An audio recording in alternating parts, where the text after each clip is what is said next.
안녕하세요. 자, 이제 곧 이번 게임 이론으로 많은 시간을 할애해버리게 됐는데 반복 게임에 대해서 이야기할 차례죠.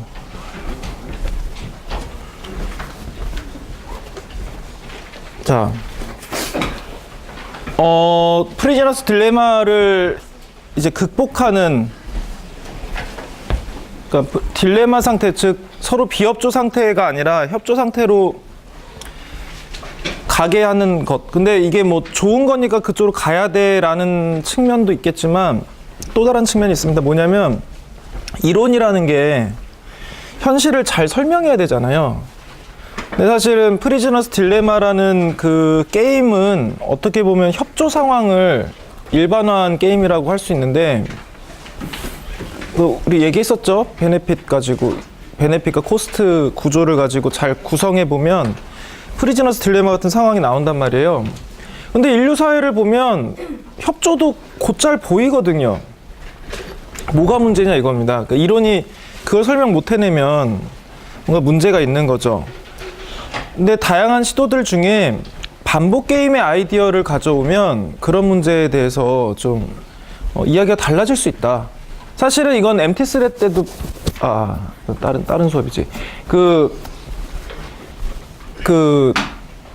프리즈너스 딜레마를 한 번 하면 아무래도 디펙트라고 끝나는 경우가 너무 많을 텐데, 만약에 같은 사람이랑 되게 오랫동안 한다고 생각해 보세요, 이거를. 그럼 디펙트 한 번 했다가 막 서로 디펙트 나고 계속 그렇게 되면 좀 곤란하죠. 왜냐면 여러 라운드 동안 이제 안 좋은 보수가 지속될 테니까. 한 번은 내가 상대방이 코어퍼레이터 할 때 디펙트에서 큰 이득을 얻을 수는 있을지언정 장기적으로 그걸 유지할 수는 없잖아요. 상대가 가만히 있진 않을 테니까. 그러면 뭔가 좀 다른 이야기가 나올 수도 있지 않느냐는 거예요. 실제로 그래서 그런 반복 게임의 아이디어가 제한이 됩니다. 그러면 당연히 게임 이론적으로 분석을 해야 될 텐데, 자, 이 트리를 보세요. 이 트리는 프리즈너스 딜레마를 2번 한 겁니다. 자, 보시면 여기까지가 프리즈너스 딜레마 트리 한 번 한 거예요. 그 다음에 각 경우에 대해서 다시 한번 프리즈너스 딜레마가 지금 이루어지고 있죠. 2번 했는데 벌써 지금 경우의 수가 16가지가 나와요. 여기서 세 번째 하게 되면 어떻게 돼요? 다시 가지가 4개를 치니까 4의 3승이 나오죠? 64가지가 나오고, 그 다음에 경우의 수가 너무 많아집니다. 그래서 이론적으로 분석하기가 너무 힘들어요. 그래서 이제 반복 게임을 검토할 때는 약간 다른 방식으로 접근하는데, 먼저 이제 많이 생각하는 것이 국지적인 기억을 가지고 기반을 해서 행동하는 거예요. 그러니까 예를 들어서 내가 이미 막 512번째 막 라운드를 프리즈너스 딜레마를 하고 있어. 그 512번째를 전부 기억하지 못하겠죠. 근데 과거 얘가 몇 번은 어떻게 했고 뭐 이런 식으로 과거 몇 라운드를 어떻게 했는지는 기억한단 말이에요.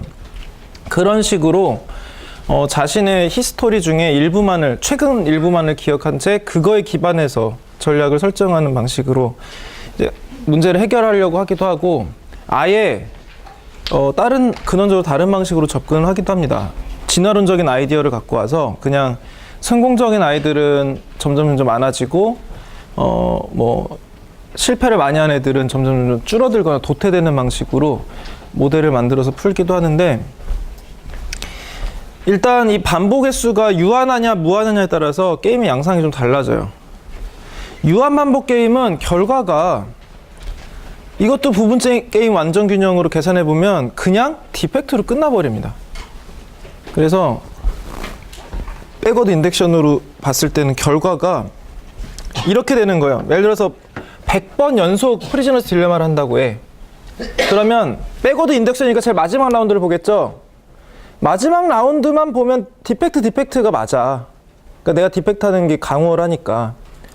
그걸 감안하면 그 전기에 코어퍼레이터를 하더라도 마지막엔 디펙트라고 끝내야겠죠. 근데 그걸 상대방도 알아. 그 전에 디펙트래요. 그걸 계속 거슬러 올라간다고 생각해 보세요. 그러면 첫 라운드 첫 라운드부터 디펙트를 하게 됩니다. 하지만 만약에 끝이 안 나는 무한 반복 게임이다라고 하면 이야기가 달라질 수가 있어요. 왜냐하면 근데 이제 현실에서 이걸 사람들을 데리고 영원히 무한히 반복해 하면 이제 늙어 죽을 때까지 해야 되는 거니까 불가능하죠. 그래서 이 무한 반복 게임을 어떻게 실시하냐면 주사위를 굴려서 게임을 끝낼 수도 있어. 10% 확률로 게임이 끝날 수 있어. 이런 식으로 이야기를 해줍니다. 그래서 그걸 10%, 20%, 30%, 40% 이런 식으로 각각 다른 방식으로 해서 사람들이 게임을 시켰을 때 어떻게 달라지나를 보는 거예요. 그렇게 보면 게임이 지속될 확률이 높은 상황에 있는 사람들일수록 협조하는 경향이 강하게 나타납니다. 무슨 얘기인지 아시겠어요? 그러니까 나는 이 게임이 계속 반복될 가능성이 높다고 생각해 라고 하면 협조 쪽을 좀 더 고려하게 된다는 거예요. 반면 되게 일찍 끝날 것 같아. 90% 확률로 끝납니다. 뭐 이런 식으로 나오게 되면 에이 뭐 이러고 이제 바로 배신을 할 가능성이 좀 더 높아진다는 거죠. 자, 그러면 제가 기다리던 이제 진짜 한번 실습을 해봅시다. 포인트는 이렇게 주어질 거고요. 여러분들 중에 이제 랜덤하게 한 명이랑 매칭이 될 거예요. 그분이랑 누군지 몰라. 저도 몰라. 그분이랑 프리즈너스 딜레마를 할 겁니다. 10번 연속으로. 아시겠죠? 자, 과연 이론과 비슷하게 나올지 다르게 나올지 기대가 많이 되죠? 잠깐만요. 제가 이제 서버를 세팅하는 동안 잠깐 마음의 준비를 어떻게 하지? 어떻게 할지 한번 생각해 보세요. 어떤 양상으로 이루어질 것인가.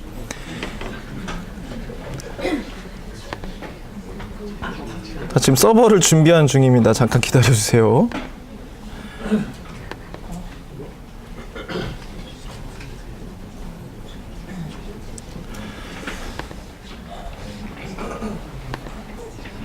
자기네 학번을 까먹지 않았나 잘 저기 하시고. 이게 뭐야? 이것도 게임적으로 되게 중요한 학습용으로 아까 틀었던 건데 안 나왔네. 자, 잠깐만 기다려주세요. 10라운드 파트너, 랜덤 파트너, 그리고 여기 160명 넘죠. 자, 하나 미리 말씀드릴 게 있는데 반드시 2명씩 짝지어져야 되니까 가령 홀수일 수 있잖아요. 우리 지금 클래스 사람들이. 그렇게 해서 게임에 참가 못할 수가 있습니다. 그분들은 이 클래스 전체의 평균 점수를 부여를 할게요. 스코어는. 그리고 스코어 부여 방식은 어떻게 될 거냐면 70%는 참가를 하면 70%는 부여를 하고 나머지 30%가 유동적입니다. 이 유동적인 거는 스코어에 비례해서 될 거예요. 그리고 앞으로도 몇 번 더 게임할 수도 있는데 아무튼 과제 점수를 n등분해서 과제 횟수의 n등분해서 예를 들어서 총 우리가 과제를 3번 했다라고 하면 3분의 1로 나눠서 3분의 1에 30%인 거예요. 알았죠? 만약에 3번 하게 되면. 아직 몇 번 할지 모르니까 얼마나 비중이 커질지 모릅니다. 하여간에 그리고 지금 웹브라우징이 돼야 돼요. 제가 인터넷 주소를 알려드릴 거거든요. 그 주소를 입력하고 들어가서 하셔야 돼요. 그 주소는 곧 알려드릴 건데 지금 그런 기기가 없는 분이 계실 수 있으니까 그분들은 말씀을 해주세요. 없다. 필요하다. 좋습니다. 그러면 준비된 걸로 알고 서버를 시동을 걸면서 제 주소를 알려드릴게요.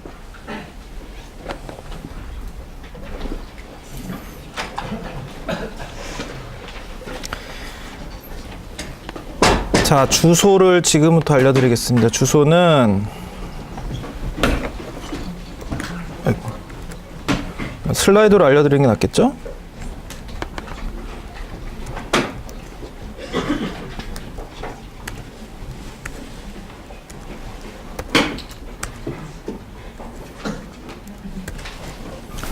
이 주소입니다. ebokhu.herokuapp.com/room/대문자 econ151_2018F입니다. 자, 이걸 여기로 들어가시면 안 보이시는 분 없으시죠? 이럴 수가. 이거를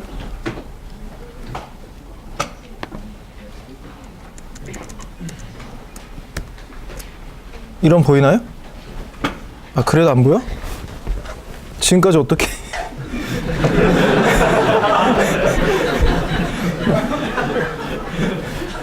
어떻게 살았어? 여기 이 부분이 안 보인 채로. 자, 칠판에도 적어 드릴게요.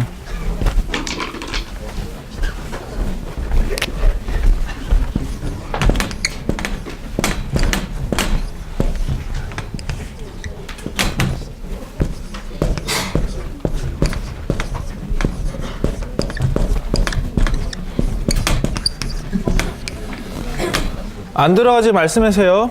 룸 슬래시 대문자 ECON 언더바 아니지 ECON 151 언더바 2018이에요. F는 가을, fall이라는 뜻이고요. 자, 들어가면 파티시펀트 아이디를 입력하세요라고 나올 텐데 본인의 학번을 적으시면 됩니다. 우리 등록된 학번이 아니면 안 되니까 하시고. 자, 게임이 진행이 되면 이제 바로 가능한 한 분들이랑 계속 매칭을 해드릴 거예요. 컴퓨터가, 서버가. 잘 되고 있어요? 자, 랜덤으로 한 사람씩 매칭이 되고, 매칭이 된 채로 게임이 진행되는 거예요. 저는 진행 상황은 보이고 내용이 안 보입니다. 네, 예, 자신의 이제 전략 선택하는 거 있죠? 그거를 누르고 기다리면 바가 나올 거예요. 상대방이 의사결정할 때까지 기다려주세요. 상대방도 하고 있는 중인 거거든요. 다 되면 너는 뭘 했고 상대방은 뭘 해서 결과로 넌 얼마를 얻었어 라고 알려줄 거예요. 그 다음 라운드로 넘어갑니다. 그래서 오케이 하시면. 같은 상대라고요? 예, 같은 상대예요. 잊지 마실 건 같은 상대라는 점. 지금 빠른 분들은 벌써 다 끝내고 피니시트라고 나왔으면 완전히 끝난 겁니다. 피니시트까지 나오면 완전히 끝난 거고, 지금 보니까 처음 하시는 것 치고 굉장히 잘 하고 계시네요. 진행이 부드럽게 되고 있네요. 자, 그리고 짝수예요, 아직까지는. 자, 일단 게임이 완전히 진행되신 분들은 아시겠죠? 지금 이 게임의 이론적인 예상은 백워드 인덕션에 의한 유한 반복 게임이기 때문에 처음부터 디펙트인데, 그렇게 된 분도 있을 거고 아닌 분도 있을 건데, 경험상 아닌 경우가 좀 더 많은 편입니다. 일단 저는 진행 상황이 90%를 넘어가게 되면 그 다음부터는 이제 그냥 강의를 진행할게요. 이게 최후의 한 사람까지 전부 기다리면 너무 오래 걸리기 때문에 지금 한 절반 정도 게임이 완료됐어요. 자, 지금 화면이 멈춘 것 같은 학생이 몇 명 있는데 학번 끝자리가 209로 끝난 학생 계세요 혹시? 화면이 멈춰 있지 않나요? 바 같은 거 이렇게 나오면서? 아니구나. 예. 자, 지금 한 학생이 홀수가 돼서 지금 파트너를 못 찾았는데, 그분은 제가 학번을 알고 있으니까 학번 본인이 누군지 아셔야겠죠? 260으로 끝난 학생이 지금 홀수라서 파트너를 못 찾았어요. 그래서 이분은 제가 그냥 평균 점수를 부여하는 걸로 메모를 해두겠습니다. 뭐야? 갑자기 한 명이 들어와서 짝수가 됐어. 이분들을 일단 하시고, 예, 진행이 될 겁니다. 진행하네. 예, 그러면 지금 나머지 분들 거의 다 끝났거든요. 이제 본인의 게임의 히스토리는 본인이 아시겠죠? 기회가 되면 좀 몇 번 이제 우리 수업의 내용과 연관 있는 게임을 할 수 있는 기회가 있으면 좀 더 하겠습니다. 이게 인원수가 많아서 엄청 느려질 줄 알았는데 굉장히 잘 적응하시네요. 금방 하시네. 자, 그렇습니다. 자, 그러면 일단 마지막에 들어오신 두 분은 일단 게임을 진행하시고 저는 수업을 이어서 하도록 하겠습니다. 자, 그래서 반복 게임을 하게 되면 이 반복의 정도가 높아질 경우에 사실은 요 전략에 한해서 가중치가 높아져요. 그쵸? 왜냐하면 이걸 평생 만약에 한다고 생각해 보세요. 어떤 플레이어랑 계속해서 한다고 하면 평생 이걸 얻는 것과 평생 이걸 얻는 걸 감안하면 이쪽이 훨씬 매력적이잖아요. 그거에 감안되면 여기 가중치가 붙게 돼요. 그래서 숫자가 더 올라갑니다. 그래서 얘보다 올라가게 되면 더 이상 이제 자, 여기가만 50이 된다고 쳐보세요. 그러면 이걸 50으로 고쳐보고 내시균형을 구해봅시다. 그러면 50, 40 중에 동글뱅이 여기도 쳐져요. 해보시면 여기랑 여기가 쳐집니다. 그러면 여기랑 여기가 그 퓨어 스트래티지 내시균형인 게임이 뭐가 있었죠? 조정 게임이 있었죠? 여기 약간 숫자가 들어가긴 하지만 조정 게임의 구조를 가지게 돼요. 그래서 같은 전략, 그러니까 상대가 디펙트라면 나도 디펙트, 상대가 코어퍼레이션 하면 나도 코어퍼레이션 하는 전략이 내시균형이 됩니다. 그리고 이 게임은 루소가 예전에 이제 자신의 저서에서 했던 그 스토리를 게임으로 만들면 스택 헌트 게임이라고 해서 사슴을 잡을 것이냐, 협조를 해서 사슴을 잡을 것이냐, 비협조를 해서 토끼를 잡을 것이냐, 뭐 이런 식 스토리가 있는데 그 게임도 사실 동일한 구조의 게임입니다. 그래서 게임의 성격이 바뀐다 라고도 이야기를 할 수가 있는 거죠. 반복 게임을 통해서. 그리고 이런 것도 마찬가지예요. 지난 시간에 이제 MT3라는 얘기를 했었잖아요. 얘가 사실은 스레스라는 것은 이게 한 번 하는 게임이라면 신빙성이 좀 적습니다. 그런데 이걸 여러 번 하게 되면 체인스토어는 몇 번 손해를 크게 보더라도 어그레시브하게 굴어서 상대방에게 위협을 가할 인센티브가 점점 더 커지죠. 왜냐하면 내가 얘가 들어오지 못하게 만들면 나는 5의 이익을 계속 얻게 되잖아요. 따라서 이 반복 게임이라는 것 자체가 그런 이전에 있었던 단일 게임이었으면 선택되지 않았던 옵션들을 좀 더 설득력 있게 만들어주는 속성이 있다는 거예요. 현실에선 이제 반복 게임을 이야기하자면 사실 우리가 게임 이론을 얘기한 이유는 담합 때문입니다. 과점 기업들은 서로 담합할 요인이 있는데, 왜냐하면 우리 독점에서 분석했잖아요. 독점 기업처럼 행동하면 가장 높은 이윤을 얻을 수 있습니다. 그 생산과 생산 그 기술 구조와 생산 함수와 수요 구조에 대해서 얻을 수 있는 가장 높은 이윤을 얻을 수 있는 건 독점 시장이에요. 그거보다 더 높은 이윤을 얻을 수는 없습니다. 그런데 과점 시장에서는 그 과점한 기업들이 최대한 같이 협조를 해서 둘이 동시에 독점 기업처럼 움직이면 가장 많은 이윤을 갈라먹을 수 있어요. 그게 그 서로 협조 균형이 거기에 해당이 됩니다. 그런데 문제는 뭐냐면, 이건 이제 나중에 설명을 드리겠지만, 얘네들이 단기적으로 더 높은 이윤을 얻을 수 있는 건 뭐냐면 협조하기로 해놓고 배신을 때리는 거예요. 그게 더 높은 이득을 줍니다. 그래서 이 담합은 되게 불안정해요. 담합 균형은. 게다가 이제 이 담합은 사회적 후생을 낮추기 때문에 국가가 강력하게 규제합니다. 형법으로 다스리고 있는 중범죄예요. 그래서 기업들은 대놓고 담합을 할 수가 없죠. 그래서 우리가 현실에서 볼 수 있는 담합은 국가 간 담합 정도는 볼 수 있습니다. 왜냐하면 국가 간에는 주권보다 더 높이 있는 권력은 없거든요. 그 마약 거래 같은 경우도 우리는 마약 거래를 해본 적이 없어서 잘 모르겠지만, 영화 같은 데 보면 왜 쬐끔씩 이런 식으로 거래하죠. 소량의 돈을 주고 사잖아요. 이것도 일종의 이제 협조 전략은 그냥 공정 거래를 하는 거고, 사실은 여기에다가 그것도 할 수 있죠. 그러니까 마약 대신에 밀가루를 넣어서 팔 수도 있는 거잖아요. 그래서 집에 가서 야 신난다고 집에 갔는데 풀었는데 이제 수제비에 먹고 막 덩어리가 너무 커서, 만약에 근데 마약 거래를 대규모로 한단 말이에요. 푸대로 이렇게 하게 되면 배신당했을 때 어떻게 할 수가 없잖아요. 공정거래에 신고할 수도 없고.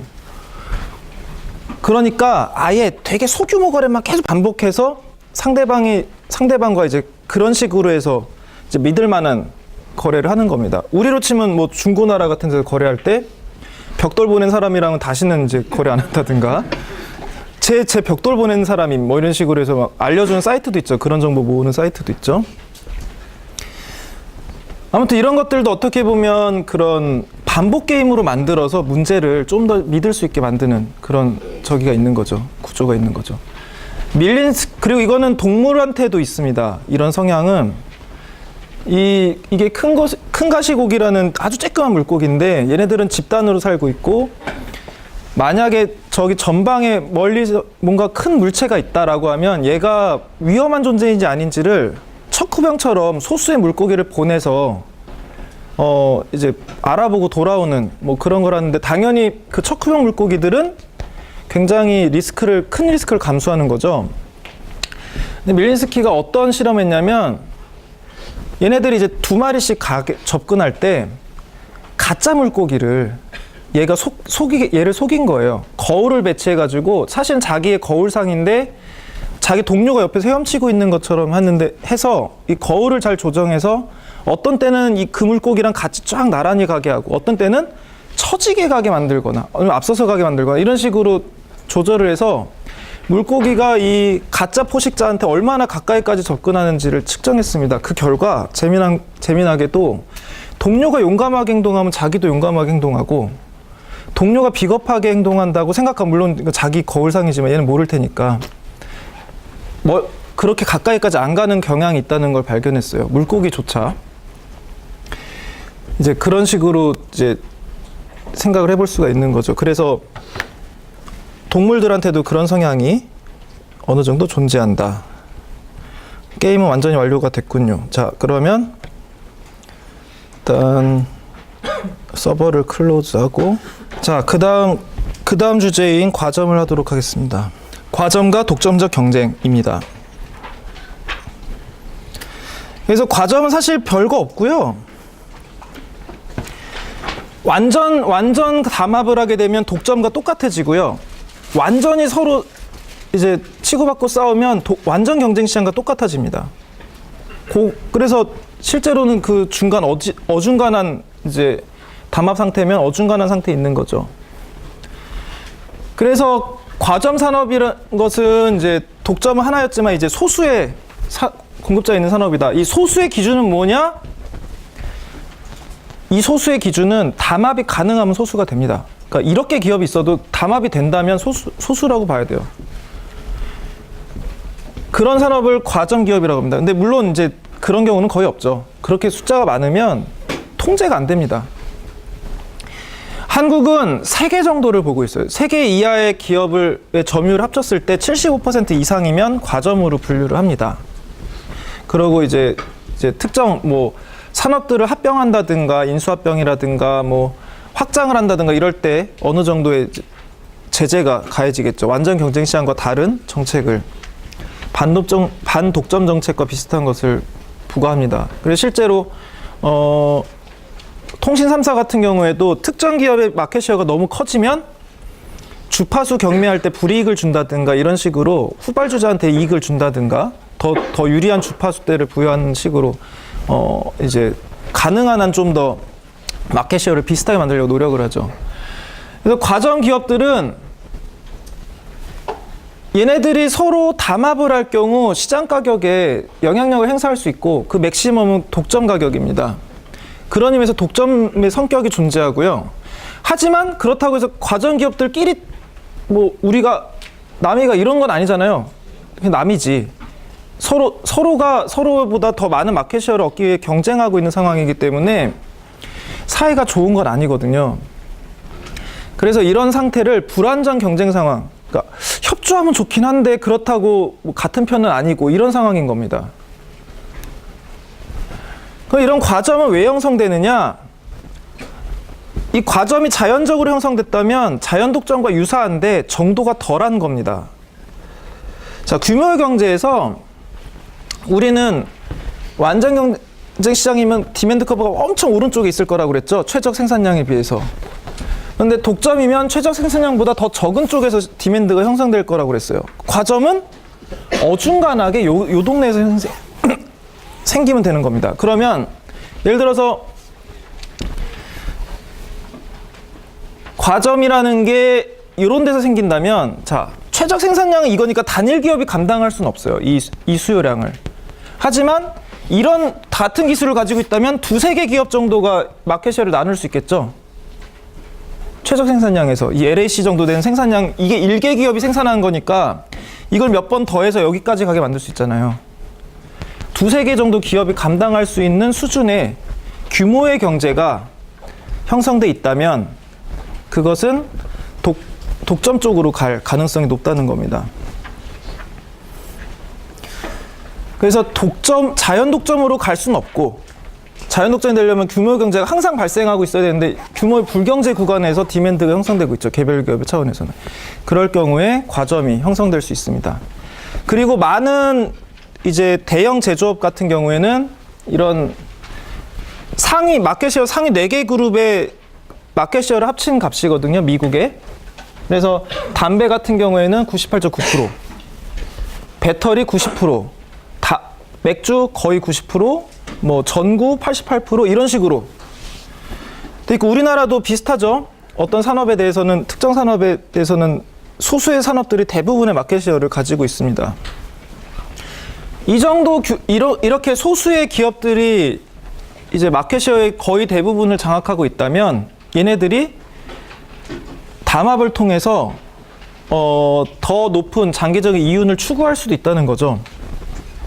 자, 이런 상황을 모델로 분석하기 위해서 우리는 가장 심플하게 딱 기업이 2개 있는 경우를 먼저 보려고 합니다. 이걸 듀오폴리, 듀오가 둘이란 뜻이잖아요. 둘이서 시장을 전체를 가지고 있는 복점 상황을 이야기해 보도록 하겠습니다. 그래서 이 모델을 쓴 다음에 3개, 4개, 5개 이런 식으로 확장하는 건 어렵지 않아요. 자, 일단 어떤 시멘트 시장을 가정하고 이 프라이스에 대해서 퀀티티가 이렇게 돼 있으니까 이건 디맨드 스케줄이죠. 디맨드 스케줄이 다음과 같은 상황이라고 생각을 해봅시다. 우리는 알고 있어요. 이 경우에 그리고 마지널 코스트가 0이에요. 땅에서 주워다 파는 겁니다. 코스트가 안 들고 있어요. 지금. 그럼 토탈 레브뉴가 그대로 프라핏이죠. 이윤이죠. 코스트가 제로니까. TR 빼기 TC인데 TC가 제로니까. 그러면 여기서 우리는 독점일 경우에 요 유가 프라이스 6에 퀀티티 60이 가장 높은 이윤을 준다는 거 알고 있습니다. 하지만 완전 경쟁 시장에서는 약간 역설적으로 들리시겠지만 프라이스 제로에 120이 팔리는 게 가장 그게 이제 저겁니다. 완전 경쟁 시장에서의 균형 상태입니다. 왜냐하면 마지널 코스트와 프라이스가 같아지는 지점이기 때문이죠. 실제로 나중에 이게 비현실적으로 보이지만 마지널 코스트가 진짜로 0에 가까운 산업들이 있어요. 소프트웨어 산업 같은 데서는 이런 상황이 발생할 수도 있습니다. 관찰되기도 해요. 실제로 관찰된 일이기도 해요. 아무튼 우리는 일단 이 상황을 먼저 보겠습니다. 문제를 단순화하기 위해서 코스트 부분을 그냥 날려버린 거예요. 완전 시장 균형 가격은 마지널 코스트와 마지널 레브뉴와 같은, 프라이스와 같은 제로에서 생산량 120이다. 그 이유는 제로가 된다. 반면 독점 시장에서는 프라이스 6에서 생산량 6천만 톤, 60, 그리고 이유는 3,600억 원을 얻는다. 과점은 담합하는 정도에 따라서 이 제로와 6 사이에서 어디서든 형성될 수가 있습니다. 그럼 이 형성이 어떻게 되는지 살펴보도록 하겠습니다. 일단 과점 기업이 전혀 담합하지 않는 경우, 두 개 기업만 있다 할지라도 완전 경쟁 시장과 똑같습니다. 그거 좀 이따 볼 거예요. 하지만 만약에 그 과점 기업이 여기서 의사소통은 명시적인 의사소통이 아니라 암묵적인 의사소통입니다. 나중에 그래서 이것을 암묵적인 담합이라고 할 거예요. 왜냐하면 명시적으로 의사소통하면 이거 김 사장 우리 좀 해보자 뭐 이렇게 하면 바로 수갑 차고 교도소 가야 되거든요. 불법이기 때문에 이건 직접 소통을 할 수가 없어요. 해서도 안 되고. 하지만 그래도 말을 않고도 담합은 할 수 있거든요. 그래서 이제 말하지 않고 묵시적으로 담합을 할 수가 있습니다. 하게 되면 가능한 한 독점 기업처럼 행동하려고 노력을 하게 될 거예요. 왜냐하면 그것이 양쪽 기업한테 가장 공동의 이익을 크게 만들어주기 때문에. 그래서 담합이라는 건 둘 이상의 과정 기업이 상호 이윤을 높이기 위해 협력하는 행위입니다. 그리고 카르텔이라는 것은 예전에 이런 담합의 규제가 없었을 때 아예 대놓고 모여서 생산량을 통제하는 거예요. 너 얼마 이런 식으로. 그렇게 해서 하는 건데 지금도 남아있는 것은 국가 내에선 남을 수가 없고 오펙은 남아있습니다. 미국의 카르텔이 예전에 악명이 높았죠. 그 석유 관련해서 카르텔이 있었습니다. 하지만 그것의 폐해가 너무 컸기 때문에 바로 법으로 이제 제재를 받게 됐죠. 그래서 지금은 이 담합은 굉장히 중범죄입니다. 한국에서도 그 담합으로 걸리면 굉장히 큰 과징금을 매겨요.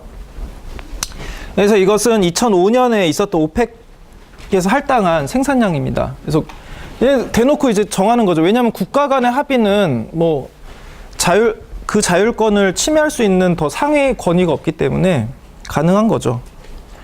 그리고 한국에서의 전동차 담합은 이게 최초로 적발돼서 처벌당한 담합입니다. 전동차를 계속 유찰시켜서 가격을 상승시켰어요. 두 기업이. 그리고 이건 암묵적 담합의 이혹입니다. 이거는 예전에 여러분들의 선배가 그 라면 가격의 패턴을 봤는데 언제나 농심이 가격 인상한 다음에 얼마 뒤에 삼양이 가격 인상하더라는 거를 찾아냈어요.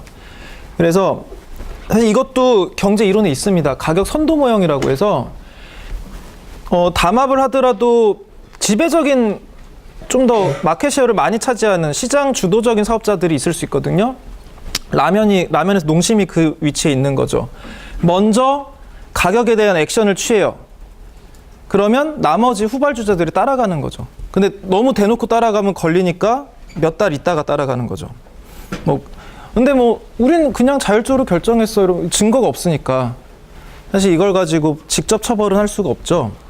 이게 암묵적 담합을 하는 가장 전형적인 방법 중에 하나입니다. 아무튼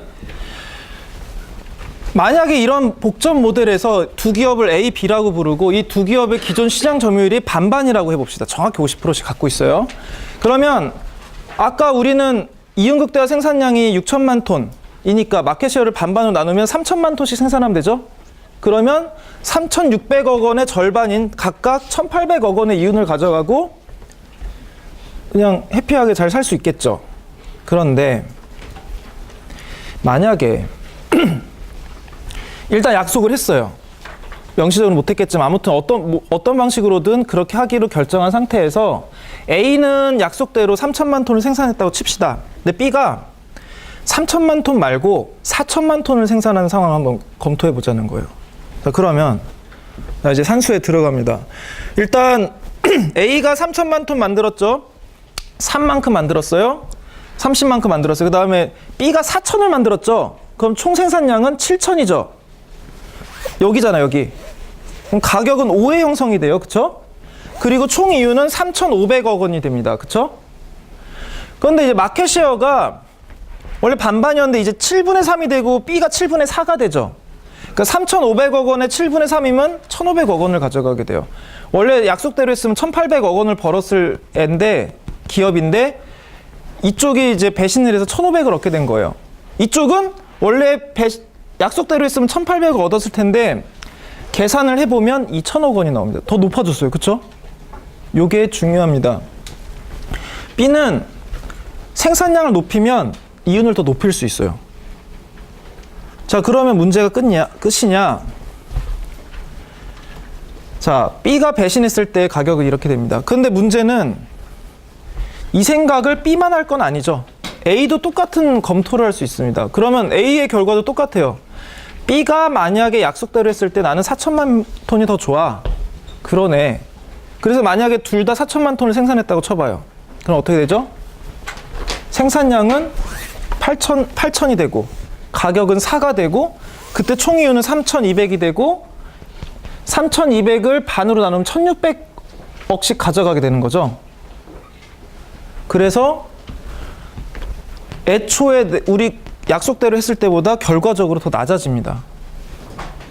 그런데 이 게임을 더 할 수도 있어요. 얘네 배신할 줄 알고 배신을 땡기게 되면 그보다 또 나은 이윤을 얻게 되거든요. 배신을 하게 되면 또 낮아지고. 하지만 상대가 배신을 했을 때는 한 번 더 배신하는 게 더 나아요. 이게 무한히 서로가 반복이 됩니다. 이게 무한 경쟁이죠. 그러면 계속 낮아져서 여기까지 가게 돼요. 그래서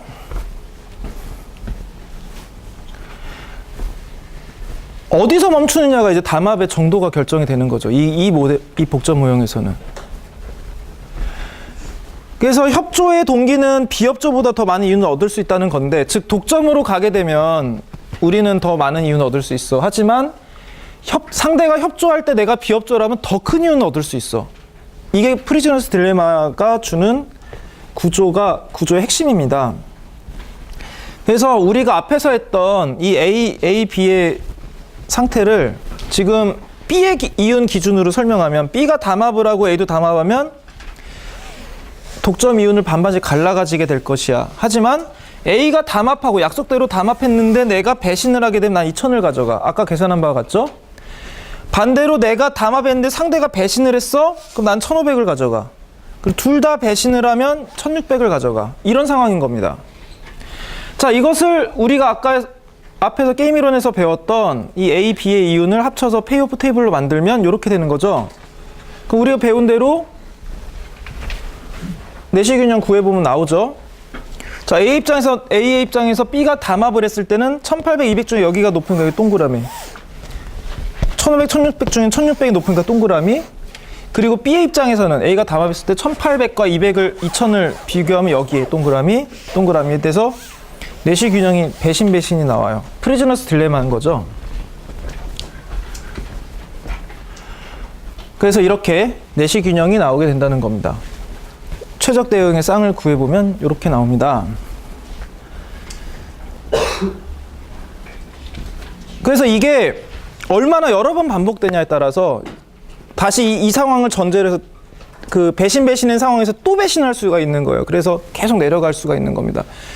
그 정도가 결국은 경쟁의 정도고, 결국 과점은 완벽하게 담합을 했을 때는 독점과 똑같은 상황이고, 그리고 완벽하게 배신을 당하게 되면, 서로 배신을 하게 되면 완전히 이제 경쟁 시장과 똑같은 상황이 되는 겁니다.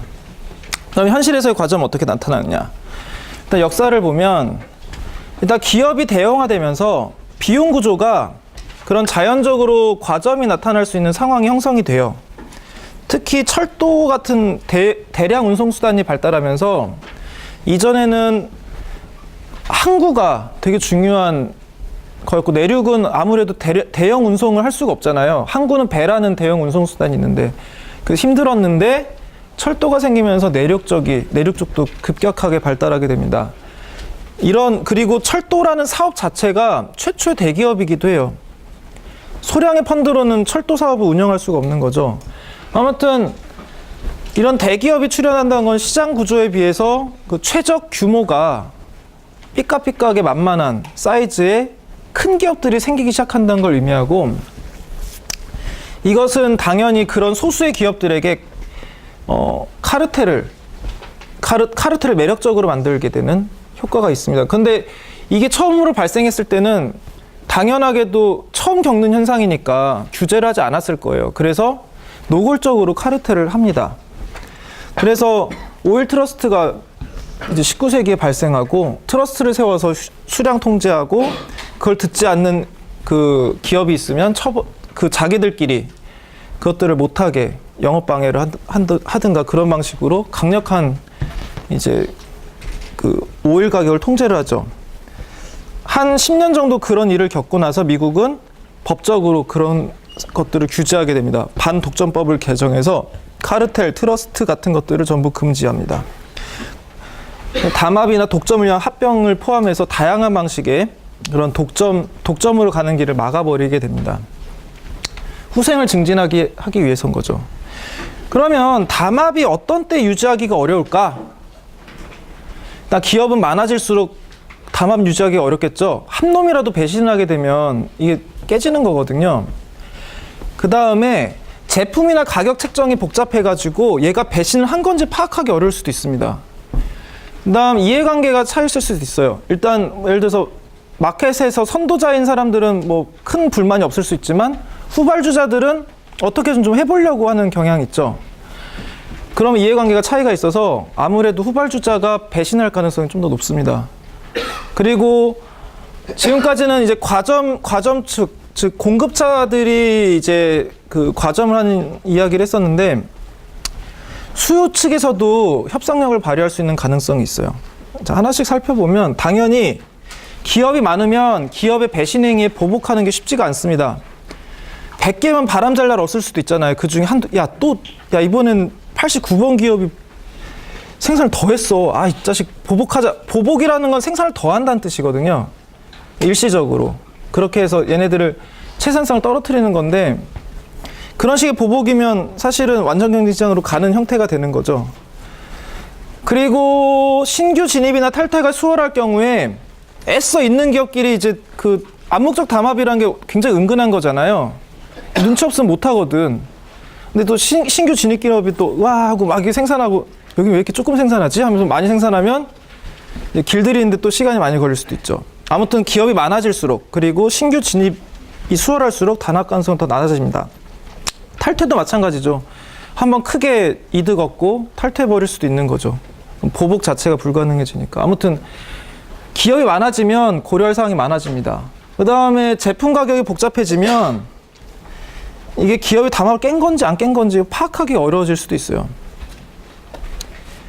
그리고 이제 후발주자 같은 경우는 목표로 하는 시장 점유율을 이제 우리는 지금 10% 시장 점유율이지만 30%까지 끌어올리고 싶어 이런 욕심이 있다면 담합을 할 유인이 좀 적어지죠. 경쟁을 해서 좀 더 높은 마켓셔를 끌어오고 싶으니까. 그리고 수요 측에서도 협상력이 있을 수 있어요. 예를 들면 수요 독점 같은 것도 가능할 수 있는데 뭐냐면 수요를 소수의 이제 구매자가 대부분의 마켓 셰어를 가지고 있는 겁니다. 어떻게 보면 수요 측 셰어를 가지고 있을 수도 있는 거예요. 대형 유통망 같은 게 그 예가 될 수 있죠. 그러면 구매자도 가격에 대한 통제력이 생기는데 그러면 공급자가 그렇게 마음대로 가격을 올리거나 수량을 제한했을 때 수요자로부터 단합된 수요자로부터 철퇴를 맞을 수도 있죠. 그래서 이런 담합이 실패해서 나타난 결과는 어떻게 보면 가격 전쟁입니다. 이거는 또 지난 시간에 봤던 겁쟁이 게임인데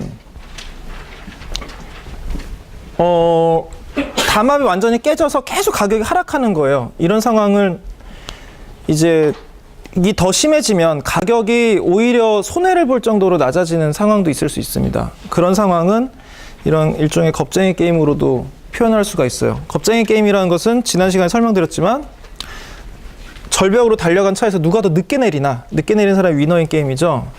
그런데 너무 늦게 내려버리면 둘 다 죽어버릴 수도 있죠. 차에 탄 채 절벽으로 떨어질 수도 있고 아니면 둘 다 미리 내려버리면 둘 다 좀 뻘쭘해질 수도 있는 거고. 그래서 이런 경우에 내시 균형을 해보면 한쪽은 늦게 내리고 한쪽은 일찍 내리는, 한쪽은 겁쟁이 전략, 한쪽은 돌진 전략을 하는 게 내시 균형이 나와요. 이 두 개가 내시 균형이 나오는데 되게 불안정한 내시 균형입니다. 예를 들어서 상대가 그래서 이 돌진이라는 게 결국은 강공 전략이거든요. 강공, 그리고 이쪽은 수비적 전략인데 수비적 전략을 한 쪽이 당연히 계속해서 낮은 이익을 얻게 되니까 얘도 강공을 할 유인이 있어요. 근데 둘 다 강공을 하면 최악의 결론을 도출하게 되는 거거든요. 가격 전쟁은 결국 이 강공이 둘이 맞붙은 상황이 되는 겁니다. 그래서 가격을 계속 낮추는 거예요. 상대방이 낮추면 더 낮추고. 그리고 그것을 아예 어나운스 하는 경우도 있습니다. 엠티스렛을 이제 그러니까 그 공허한 협박을 공허하지 않게 만드는 방법 중에 하나가 가격 전쟁에 대한 준비가 돼 있다는 걸 과시하는 건데 뭐냐면 광고할 때 우리보다 싸게 파는 데 있으면 알려주세요. 바로 리펀드 해드리겠습니다. 그 액수보다 더. 이런 무조건 최저 가격을 보장받게 되죠. 나는 가격 전쟁 이미 하고 있어. 어디 한번 내려볼 테면 내려봐. 그럼 니네들이 내리면 우리는 그거보다 더 내릴 거야. 그러니까 아예 보장을 해버린 거죠. 그런 식으로 해서 얘는 죽으려고 가는구나. 우리가 계속 낮추면 쟤는 더 낮추겠구나 라고 하니까 이제 좀 이런 상황을 고려해 보게 될 수가 있는 거죠. 아무튼 현실의 과점 시장은 명시적 담합은 불법이기 때문에 안 하고 있지만, 명시적으로 안 하고 있지만 그냥 생산량이랑 상대방의 이제 패턴을 보고 약간 따라가는 경향은 있습니다. 그래서 암묵적 담합 상태예요. 그런 걸 암묵적 담합이라고 합니다. 그래서 보통은 시장 선도 기업이 있어서 그 기업이 가격을 결정하면 나머지 기업이 따라가는 패턴이 가장 흔하게 보이는 암묵적 담합의 패턴이에요. 이거 말고도 다양한 암묵적 담합이 있습니다. 아까 봤던 라면 데이터고요. 그 다음, 만약에 이제 그런 암묵적 담합으로 가격을 컨트롤하지 않았어. 가격을 건드리는 건 판도의 상자를 여는 거야. 우리 입장에서는, 그러니까 담합 기업들 사이에서는. 하지만 경쟁은 해야겠어. 라고 할 때 나타날 수 있는 현상 중에 하나가 비가격 전쟁입니다. 그러니까 품질을 높여서 전쟁을 하든지 아니면 딴 거 갖고 하는 거예요. 그러니까 제품을 차별해서 우리 상품을 더 압도적으로 좋게 만들든지 아니면 경쟁 상품 얘는 안 좋아 라고 해서 계속 광고를 내리는 거죠. 실제로도 광고 전쟁하는 거 종종 보시죠. 통신사들끼리 뭐 쟤네는 뭐가 안 되고요, 우리는 되는데 뭐 이런 식으로 쟤는 데이터 무제한 아닌데 가짜 무제한인데 뭐 이러면서 막 광고하잖아요. 그래서 보통 암묵적인 공감대가 가격 경쟁을 하지 않기로 형성된 기업들끼리는 보통 이러한 비가격 경쟁에 많은 에너지를 투입해서 광고비 어마어마한 비용을 쏟기도 합니다. 하지만 가격은 안 건드리는 거죠. 왜냐하면 그걸 건드리면 너무 심대한 타격을 받을 수 있으니까. 자, 그 다음 이슈는 독점적 경쟁입니다. 과점은 여기까지예요. 자, 독점적 경쟁은 일단 다수의 생산자가 존재합니다. 그 다음에 다른 점 뭐냐면 이제 같은 종류의 상품이라고 할지라도 차별화되어 있어요. 차별화된 상품의 특징은 독점성과 대체성이 공존하는 겁니다. 그리고 장기적으로는 진입퇴출이 자유로워요. 그러니까 상품이 차별화되어 있다는 것만 빼고는 다 똑같습니다. 나머지 완전 경쟁 시장과 똑같아요. 그래서 경쟁자가 수없이 많이 있습니다. 마켓 쉐어가 충분히 마켓 사이즈에 비해서 생산자는 충분히 작아요. 지금 현재는. 한 기업이 감당할 수가 없습니다. 게다가 생산자들의 제품들이 조금씩 달라서 완전 비교가 안 돼요. 각각의 좋은 점들이 있는 거예요. 뭐 어떤 제품은 확장성이 좋고, 어떤 제품은 되게 튼튼하고, 어떤 제품은 방수고, 뭐 이런 식으로 되게, 어떤 상품은 되게 예뻐. 뭐 다양한 이유로 차별화되어 있습니다. 그래서 그런 취향을 가진 사람들이 뭐 나는 방수 매니아야. 방수 만들면 진짜 너무 좋다. 막 이러면 그 사람은 그런 방수가 잘 되는 제품에 그 충성도를 보이겠죠. 독점성이 생기게 됩니다. 그래서 완전 경쟁 시장과 달리 약간의 시장 지배력이 존재해요. 그게 완전 경쟁 시장과 다른 점입니다. 하지만 여전히 진입과 퇴출은 자유로워요. 그래서 자, 1번, 3번 조건, 뭐 그 생산자 수가 무척 많다, 그 다음에 정보가 충분하다, 이 부분은 완전 경쟁 시장과 그대로 똑같습니다. 그래서 장기 최적화할 때 이윤성이 많으면 기업들이 들어오고 이윤성이 나쁘면 막 떨어져 나갔죠. 그 메커니즘이 여기서 나타날 거예요. 그 다음에 독점성이 있다. 이 조건, 상품이 이제 차별화되어 있다는 것 때문에 이 차별성이 독점성을 약간 부여해요. 그래서 MR 커브를 우하향하게 만듭니다. 즉 개별 기업이 직면하는 수요 곡선이 더 이상 수평선이 아니에요. 충성심 있는 고객들이 있기 때문에 우하향하는 패턴으로 나타나게 됩니다. 그 회사 것만 웬만하면 그 회사 것만 쓰려는 고객들이 있는 거예요. 그래서 완전 경쟁 시장 모형에다가 우하향하는 마지널 레브뉴 커브를 결합한 모형이 됩니다. 그래서 제품 차별화는 일단 생산자에게 있어서 어떤 부분에 뭐 기존의 스마트워치가 뭐 방수가 안 됐는데 방수가 되게 만들었다 라고 한다면, 먼저 했다면 단기적으로 초과 이윤을 얻을 수 있어요. 그런 아이디어 때문에. 하지만 만약에 이런 초과 이윤을 얻게 되면 후발주자가 따라가죠. 우리도 방수해야겠다. 뭐 이런 식으로. 그러면서 얘가 그걸로 인해 얻었던 초과 이윤은 점점 상쇄가 됩니다. 다른 기업들이 들어옴으로써. 뭐 아무튼 이런 차별화는 방금 말한 거는 이제 성능에 대한 건데 모양이나 유형에 따른 차별화도 가능하고 장소에 똑같은데도 장소가 다르면 그 차별화가 생길 수도 있어요. 그리고 품질 차별화도 있을 수 있습니다. 하나씩 살펴보면 먼저 대체로는 동일 목적으로 충족시키지만 카테고리를 약간 세분할 수가 있어요. 예를 들어 자동차면 사람에 따라서 그냥 세단을 타기도 하고 SUV를 타기도 하고 스포츠카를 타기도 하고 뭐 다양한 사람들이 있죠. 이런 것들도 차별화가 되는 거죠. 그 다음에 뭐 서적이다. 나는 무슨 작가의 책을 되게 좋아해. 나는 무슨 장르가 좋아. 뭐 이런 식으로 그런 부분들의 차별화가 있을 수 있고 음식은 뭐 어떤 스타일의 음식이냐에 따라서 차별화가 됩니다. 그리고 게임도 장르가 있을 수 있죠. 그리고 회사마다 다를 수도 있어요. 뭐 어떤 회사의 게임은 난 되게 마음에 든다. 그 게임의 디자인이라든가 리얼타임 시뮬레이션이 좋다. 뭐 무슨 약자인지 뭐 알 필요는 없고 아무튼 되게 다양한 차별화가 있을 수 있습니다. 이거는 대체로 동일 목적을 충족시키지만 특징이 달라요. 그쵸? 자동차는 어딘가 간다는 데에서는 동일 목적이지만 그걸 달성하는 방식에 있어서 약간의 차이가 있죠. 사람마다 SUV를 좋아하는 사람은 SUV만 타요. 실제로 보시면.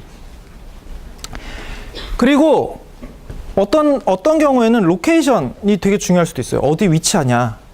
예를 들면 주유소는 똑같은 주유소라고 해도 자리가 되게 좋으면 훨씬 더 장사가 잘 됩니다. 왜냐하면 동선이 유리하면 거기를 더 자주 이용할 거거든요. 그런 성격을 가진 게 이제 편의점이나 세탁소, 미용실 같은 게 그런 데 해당이 될 수 있고 약국 같은 경우는 병원과 상대 거리가 얼마나 가깝냐가 중요합니다. 그런 것들이 장소에 따른 차별화가 요인으로 작동할 수 있고 그리고 품질에 따른 차별화 그래서 높은 품질에 더 높은 가격이 붙을 수 있는 거죠. 근데 아주 높은 가격들인 상품들을 보면 그 상품이 정말 원가가 그 정도 돼서 올라가는 것일 수도 있지만 대체로는 프리미엄이 붙어요. 그 가격 프리미엄이 성능에 비해서 훨씬 더 심하게 붙을 수 있습니다. 그래서 자전거도 뭐 가격 비교해보면 천차만별이에요. 엄청 비싼 자전거부터 싼 자전거까지. 극단적이죠, 굉장히. 이것도 보면 이게 윗자전거 몇 대로 아랫자전거를 살 수 있는 거야. 이게 5만 원, 2천만 원이라고 치면 한 200대 사는 거죠. 윗자전거. 자, 아무튼 이렇게 제품이 차별화되어 있으면 공급자 간에는 경쟁이 있으면서도 이제 그 안에 각각이 생산한 제품들이 차별화되어 있기 때문에 약간의 독점성이 부여되면서 나중에 결론을 내겠지만 비효율이 발생합니다. 그 독점성 때문에 역설적으로 약간의 비효율이 발생해요. 왜냐하면 그건 이제 그래프를 보시면 아시겠지만 약간 과잉 설비가 되는 경향이 이제 모형에서 도출이 됩니다. 자, 차별화된 제품이 있고 내가 어떤 성격을 가진 제품을 되게 좋아해 라고 하더라도 예를 들어서 내가 SUV 매니아야 라고 하더라도 SUV 시장에 정말 마음에 안 들면 뭐 세단을 탈 수도 있는 거잖아요. 세단 탄다고 큰일 나는 건 아니니까 떠날 수가 있다는 거예요. 그래서 만약에 내가 뭐 애플 노트북을 아무리 좋아한다고 해도 그 회사가 가격을 말도 안 되게 올린다든가 내 마음에 안 드는 방향으로 진행이 된다면 당연히 난 떠날 수 있다 라고 얘기를 할 수가 있는 거죠. 즉 아무리 충성심이 높다고 해도 그거 아니면 못 쓰는 상황은 아니라는 거예요. 그리고 소비자 입장에서는 차별화된 제품이 많다는 것은 종류가 많다는 거죠. 선택지가 많다는 거고 당연하게도 다양한 취향에 다양하게 대응할 수 있다는 걸 의미합니다. 예를 들어서 어떤 기업이 노트북 시장에 신규 진입하는데 이때 뭐 컨셉을 이런 기존에 없던 컨셉을 잡았다. 라고 하면 당연히 소비자는 선택의 폭이 넓어지기 때문에 무조건 이득입니다. 참여 공급자, 그리고 이 시장에서는 차별화된 제품이 많아진다는 뜻이죠. 이런 차별화된 제품이 다양할수록 소비자는 자신의 이상적인 상품에 가까운 상품을 소비할 수 있게 돼요. 따라서 이건 이득인데 문제는 뭐냐면 이 다양성에 내재된 이 가치가 베네핏에 산정이 안 돼요. 그러니까 소비자 잉여의 계산이 안 됩니다. 다양해져서 좋았어 라고 어떻게 얘기할 수가 없는 상황이 돼요. 그래서 이 부분은 나중에 키핑을 했다가 이 독점적 경쟁 시장을 평가할 때 다시 한번 상기하도록 하겠습니다. 자, 그러면 이제 본격적으로 모델로 들어가겠어요. 자, 독점과는 유사한 점은 뭐냐면 개별 기업이 직면한 수요 곡선이 우하향한다. 왜냐하면 지금 이 기업이 생산한 제품은 어떤 측면에서 특별하기 때문이에요. 그 특별함을 추구하는 소비자들이 있기 때문에 약간의 독점성이 있습니다. 그런 충성심 높은 고객들이 있다고 생각해봐요. 그럼 그 고객은 이 회사 거만 쓰겠죠. 그게 마치 독점 시장처럼 작동할 거라는 거예요. 그리고 이제 딴 기업 것도 살 수 있지만 이 기업 것도 사는 사람들이 섞여 있을 테니까 이 수요 곡선은 우하향은 하긴 하지만 수평에 가깝습니다. 수평에 가깝게 약간 우하향하고 있는 곡선이라고 보시면 돼요. 이것 때문에 시장 지배력이 제한된다라고 볼 수 있습니다. 왜냐하면 독점에서는 완전히 그냥 그 시장 수요 그 자체였잖아요. 직면하는 게. 그래서 우하향하는 정도가 시장 수요 곡선이 우하향하는 정도였는데 독점적 경쟁 시장에서는 우하향하는 정도가 덜합니다. 그러니까 수평인데 약간 우하향하는 정도로 이제 그런 수요 곡선에 직면하게 되는 거죠. 여기에 경쟁 제품 공급자의 가격들이 자신이 공급하는 그 상품의 가격에 영향을 미칩니다. 예를 들어서 내가 이제 뭐 노트북 회사인데 뭐 이런 정책을 피고 있었어. 근데 갑자기 주변의 모든 다른 차별화된 상품을 생산하는 기업들이 전부 다 가격을 낮췄어. 라고 하면 나도 하강 압력에 직면하겠죠. 그래서 거기다가 이제 진입 장벽이 없기 때문에 다수 기업이 있어요. 그래서 내가 만약에 어떤 포인트로 여기에서 초과이윤을 얻게 되면 다른 기업들이 그 기업을 추격하게 됩니다. 같은 전략을 써서. 자, 이제 그러면 모델을 분석할 텐데 먼저 기업 수가 불변인 단기를 가정하고 문제를 먼저 진행을 해볼게요. 자, 먼저 단기 분석입니다. 자, 이게 지금 독점적 경쟁 시장의 상황이에요. 그래서 이 DP라고 써 있는 건 뭐냐면 이게 이 개별 기업이 직면한 수요 곡선이라는 거예요. 그럼 이 개별 기업이 직면한 수요 곡선에 대해서 마지널 레브뉴가 나오겠죠? 자, 이 상황에서 마지널 레브뉴, 마지널 코스트가 여기서 만나요. 그러면 이때 프라이스가 형성이 되고 그때 수량과 프라이스가 형성이 되고 이만큼의 포지티브 이윤을 얻게 됩니다. 즉, 맨 처음에 MR과 MC가 만난 점이 파악이 되고 그 다음에 그때 수량이 결정이 되고 그때의 디맨드 커브 만난 점에서 가격이 형성되면서 토탈 레브뉴가 이만큼, 토탈 코스트는 AC 커브가 만난 점에서 결정이 되죠. 그래서 토탈 코스트가 결정이 되면 나머지 프로핏이 이렇게 나오게 돼요. 자,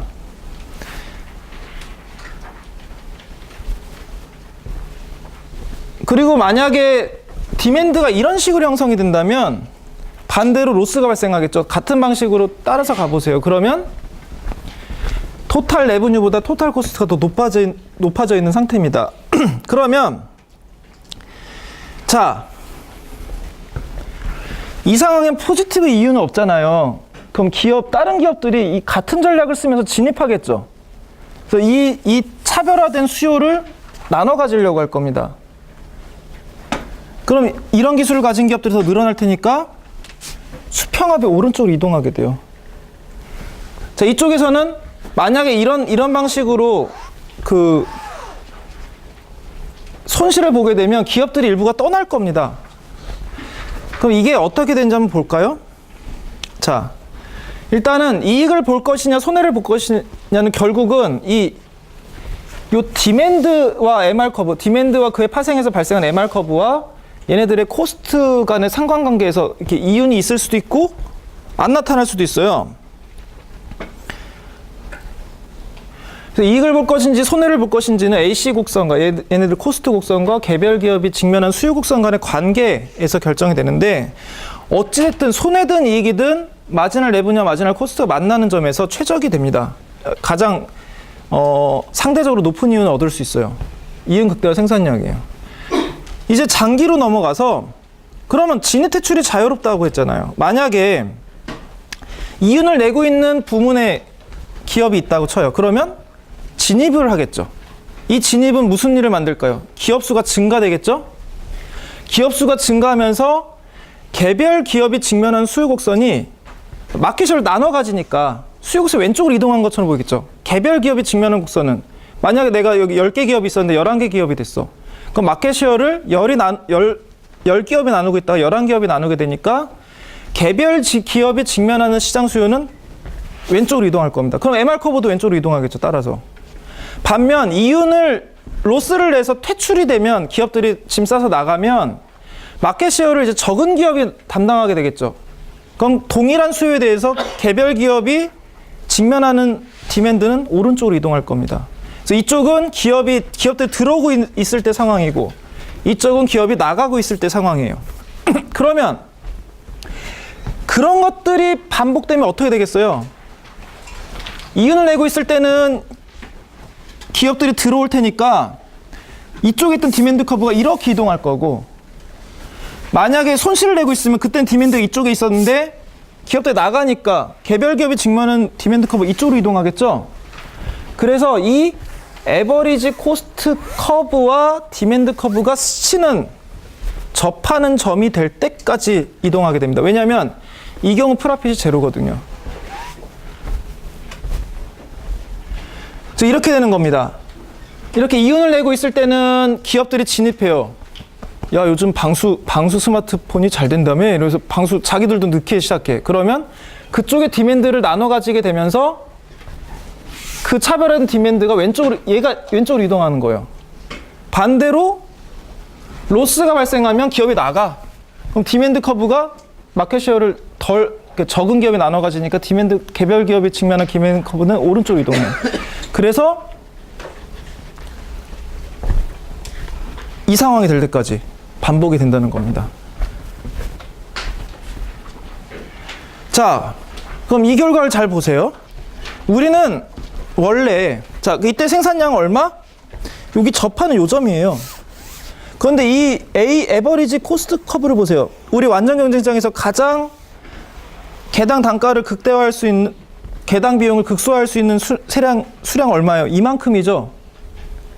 그런데 생산 설비는 이만큼으로 해놓고 생산을 이만큼 하고 있어요. 이건 뭐겠어요? 과잉 설비란 뜻이죠. 그래서 독점적 경쟁 시장에서는 개별 기업이 약간의 독점 기업처럼 행동을 하는데, 다만 이런 차별화된 시장이 있으면 그 차별화된 요소에 대해서 다른 기업들이 들어가거나 나갑니다. 수익성 있으면 들어가고 수익성이 없으면 나가요. 그러면서 장기적으로 이윤이 제로가 됩니다. 그러면서 남는 것은 과잉 설비예요. 설비가 최적 생산량보다 조금 덜 생산합니다. 그래서 일반적인 우리가 예전에 배웠던 완전 경쟁 시장에서는 이렇게 최적 생산량에서 생산을 하면서 사회적 잉여를 극대화했는데, 이제는 과잉 설비, 여기가 가장 생산량 비용의 측면에서 효율적인 생산량인데 이만큼을 생산 안 하고 이만큼의 기술을 갖다 둔 채 이만큼을 생산하는 상황이 된 거죠. 그래서 독점적 경쟁 시장에서는 완전 경쟁일 때에 비해서 가격은 높고 거래량이 적긴 합니다. 자중 손실이 발생하긴 하는데 기업들의 이윤은 제로예요. 그럼에도 불구하고. 왜냐하면 장기적으로 진입 퇴출이 자유롭기 때문에. 실제로 여러분들도 관찰한 현상이죠. 어떤 포인트에서 히트 상품을 냈다라고 하면 다른 기업들이 그 요소를 흉내냅니다. 그렇게 함으로써 그런 차별화된 요소가 사라지게 되면서 그쪽에서 얻었던 초과 이윤이 사라지게 되죠. 기업은 더 많이 생산하면 평균 비용을 낮출 수 있지만 그러면 이윤이 극대화되지 못하기 때문에 결국 초과 설비를 두게 됩니다. 그러면 이게 가격이 높아진 거는 초과 설비 때문이에요. 결국은 한 줄 요약하자면. 그런데 초과 설비는 왜 발생했느냐? 저 디맨드 구조 때문입니다. MR 커브가 우하향하는 것 때문에 발생한 거예요. 다양성 때문에 발생한 겁니다. 당연히 그래서 다양성이 감소한다면 초과 설비 정도는 적어질 것이고 완전 경쟁 상태에 가까워질 거예요. 예를 들어 노트북의 차별화를 금지하고 이제 가이드라인에 따라서 이런 규격으로만 생산해라고 통일해버리면 당연히 훨씬 더 싼 가격에, 같은 가격에 훨씬 싼 가격에 노트북을 쓸 수 있겠으나 다양성의 이득이 사라지죠. 난 USB 포트가 10개 있는 게 좋은데 요즘에는 파는데 이제 그렇게 규격화되면 살 수 없을 수도 있잖아요. 그래서 다양성과 효율성 사이에 트레이드 오프가 있다는 겁니다. 자, 그래서 시장 구조는 지금까지 배운 내용이 이 차트에 종합이 돼 있어요. 이거는 여러 번 얘기한 내용이니까 나중에 참조를 하시기 바랍니다. 여기까지가 미시경제학 파트였고요. 다음 시간부터는 이제 거시경제학 파트로 넘어갈 겁니다. 오늘은 여기까지 하도록 하겠습니다. 수고하셨습니다.